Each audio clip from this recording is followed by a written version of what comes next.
দিদি একটু spicy spicy করে কিছু করে দে না। সবসময় স্পাইসি স্পাইসি খায়, একটু তো হেলদিও খেতে হয়। আচ্ছা, যেন টেস্টি টেস্টি হয়। তাহলে আর কি, পাস্তাই করছি।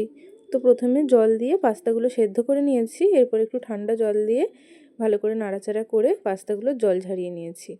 এরপরে কড়াইতে রিফাইন অয়েল দিয়েছি, এরপরে সবজিগুলো দিয়েছি, একটু মটরশুঁটি দিয়েছি, বিনস, গাজর, পেঁয়াজ, কাঁচা লঙ্কা এইগুলোই দিয়েছি। দিয়ে হালকা নাড়াচাড়া করে এর মধ্যে দিয়ে দেবো আমি ডিম। তো সবজিগুলো সাইড করে একটা ডিম ফাটিয়ে দিয়ে দিয়েছি, লবণ দিয়ে দিয়েছি, দিয়ে ভালো করে ডিমটার ভুজিয়া করে নিচ্ছি। এরপরে ভালো করে সবজিগুলোর সাথে ডিমটা ভালো করে ভাজা হয়ে গেলে এর মধ্যে দিয়ে দেবো ম্যাগি মশলা। তো ম্যাগি মশলাটা আমি এখানে দিয়ে দিয়েছি। ম্যাগি মশলাটা দিয়ে সবজির সাথে আরেকবার ভালো করে মিশিয়ে নিয়েছি।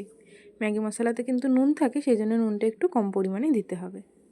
এরপরে পাস্তাগুলো দিয়ে ভালো করে নাড়াচাড়া করে মিশিয়ে নিয়ে এরপরে আরেকটু ম্যাগি মশলা দিয়ে দিয়েছি, দিয়ে একটু চিলি সস আর একটু টমেটো সস দিয়ে ভালো করে মিশিয়ে নিয়ে শেষে একটু গোলমরিচের গুঁড়ো দিয়েছিলাম। গোলমরিচের গুঁড়ো দিলে কিন্তু খুব ভালো লাগে। এরপরে নাড়াচাড়া করে নামিয়ে নিলেই কিন্তু রেডি হয়ে যাবে। হয়েছে, এবার তাড়াতাড়ি দে, আমি খাই। আচ্ছা নে নে, খেয়ে বল কেমন হয়েছে। হ্যাঁ, খুব ভালো হয়েছে। আর বন্ধুরা, তোমরা লাইক কমেন্ট শেয়ার করে পাশে থাকবে। ইউটিউব থেকে দেখলে সাবস্ক্রাইব আর ফেসবুক থেকে দেখলে ফলো করে